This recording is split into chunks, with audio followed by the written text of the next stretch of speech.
I'm Chris Shapiro and this is Retro Pulse Music. In a few moments we're going to be speaking with the legendary band, The Outlaws. They've been rocking for over 37 years, keeping Southern rock alive. They've had a string of gold and platinum records, hit singles such as There Goes Another Love Song and Ghost Riders in the Sky. And in a few moments we're going to be sitting down with Henry Paul, the co-founder of The Outlaws.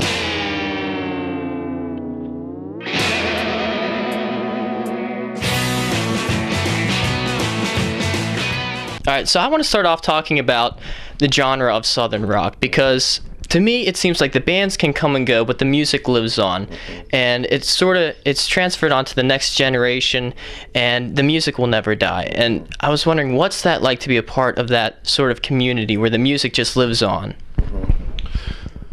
Well, you know, it's hard to compare it to anything. For some reason, the geographical connotation seems to inspire sort of imagery. Some of it's musical, some of it's sociological. But I don't think, you know, there's so much dissimilarity between bands like the Outlaws and Leonard Skinner, or Leonard Skinner and the Allman Brothers, or any one of those bands in the Marshall Tucker Band, and even the Charlie Daniels Band, but they're somehow connected.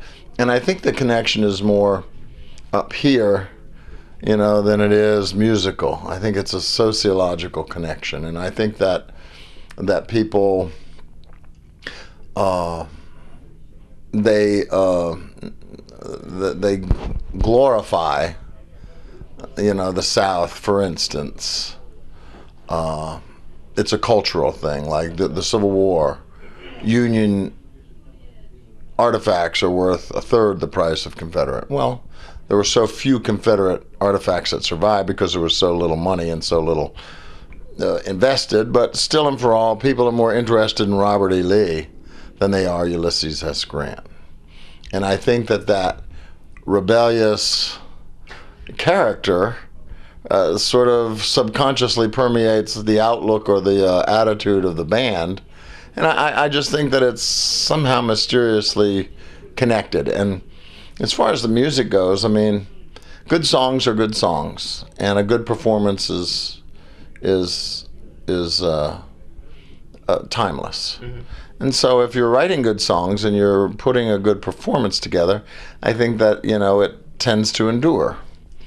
And you guys, I mean, you really are keeping it alive, because you just put out a new record about a month ago. It's about pride. And I was wondering, what was it like creating this record from like a songwriting standpoint for you this time? Because it took you guys about 4 years to get this one out, right? That's what I read. Well, we were sort of roadblocked to a certain extent because we were sort of stuck in a little legal snafu that kind of prohibited us from moving forward. But we got past that, and as soon as we could, we went in. But honestly, the time that we spent working on that record, writing those songs, turned out to be beneficial. And you know how that old saying goes, things work out, you know, how they're supposed to work out, or sometimes we don't understand why things are like they are. But for us, I think the time element was helpful, because any great first record takes time. And usually it's like you have a lifetime to write the first one and 18 months to follow it up. And that's where the sophomore slump comes from.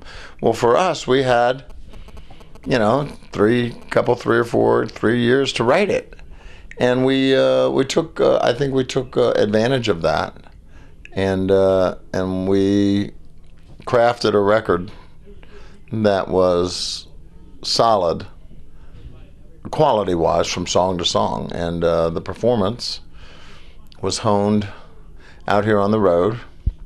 It was somewhat of a self-produced record. And we sort of did it in our own studio with our own time, without any constraints or pressure, outside pressure from a record label telling us, you know, what they thought. And so we were able to use our own instincts. And I think our instincts ultimately, if you have the time to really invest in a project like this, I think your instincts are usually right. And we felt good about everything we did on this record when we were finished instinctively. Now, when you guys are recording in the studio, I'm always interested in how the artist does that, because I know some bands, each member will go in, lay down a track, and sometimes everyone will go in as a whole group you'll record. So how do the Outlaws do that? What's your recording process like in the studio?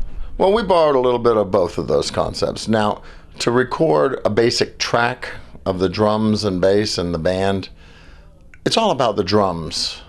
Getting a very tight performance from the drummer, a very energetic performance, and a very dynamic performance.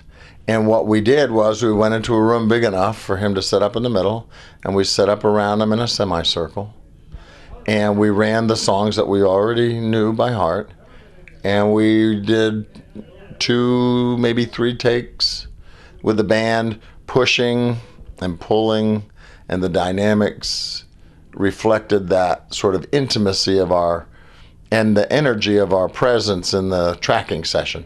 Once we got a really good track cut on a song, well, then we could go back to the studio in my home, which is an overdub room basically, and we could replace things, rhythm tracks. We could go in and record the solos. We could put the keyboards down and sing and do the background vocals. So it was put together sort of piece by piece after the fact, but the track itself that we worked with was cut as a band, and it has a very, if you notice, the record has no fades on it. Every song has an ending.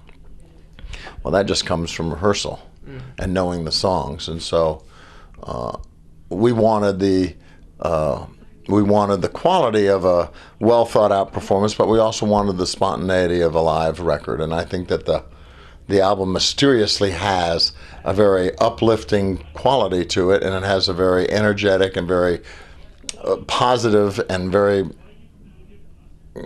fun. It has a very sort of uplifting spirit to it, and I think that was from recording together as a group for the basic tracks.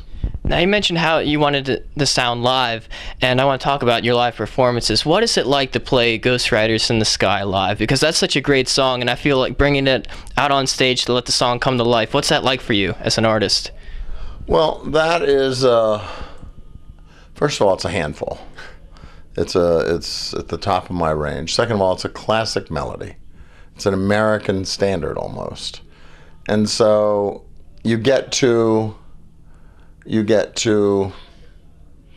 enjoy the inherent qualities of that song melodically as a singer, and then you get to put your own sort of high energy rock and roll sort of spin on it. So it's a song that we generally save as an encore, and it's a barn burner, and so it's once a night is well enough as far as that song goes, because it's at the top of my range, and and it's a song that Huey, I think, originally brought to the group years ago, and our interpretation of the song, I think, is extremely true and very heartfelt, because it takes everything I have to get it to go. Now, I was reading the story online about whenever the band was first signed, and it was Clive Davis who signed you guys, and that you were opening up for Leonard Skinner at the time, and Ronnie Van Zant said that if they didn't sign you, that he was the dumbest guy on the planet. Is that true? Is that story actually? How'd that go down? First of all, when Clive showed up in Columbus, Georgia, we were opening the show. And at the end of our set, he came back and met us in the dressing room, and he basically told us that he was going to sign the band, that he thought we were sensational. And if you knew Clive, he used words like, you have, spectacular energy and star quality, and all these, for the love of God. But I mean, so we had already been basically ushered into the idea of being a recording artist. And Ronnie got up, and obviously Leonard Skinner played after us. And he said from the stage, if you don't sign this band, you're deaf. And so, but he did. He was an extremely supportive person for us, and brought us to the attention of the people who ultimately got us where we dreamed of going. So, I can't say enough about how much he meant to the band. And I want to close with, you guys have been together, on and off for 37 plus years. What has rock and roll come to mean to you as an artist, as a person? In your own words, rock and roll. Generally, it's a very aggressive style of play, and it's at the very center of rock and roll is just energy. It's a very physical genre, and it has sort of developed from Elvis Presley and Jerry Lee Lewis and all of the, shenanigans and sort of showmanship and the antics that they perfected to heavy metal bands, slinging their hair around. And it's just, I think at the very heart of rock and roll, it's energy, and it's that commitment to the song physically, and that people respond to. I know in the case of our band, they respond to that physical beating that the band puts out there night after night from an energy standpoint. All right, thank you again. I hope you have a great show tonight. Looking forward to it. All right, good to meet you.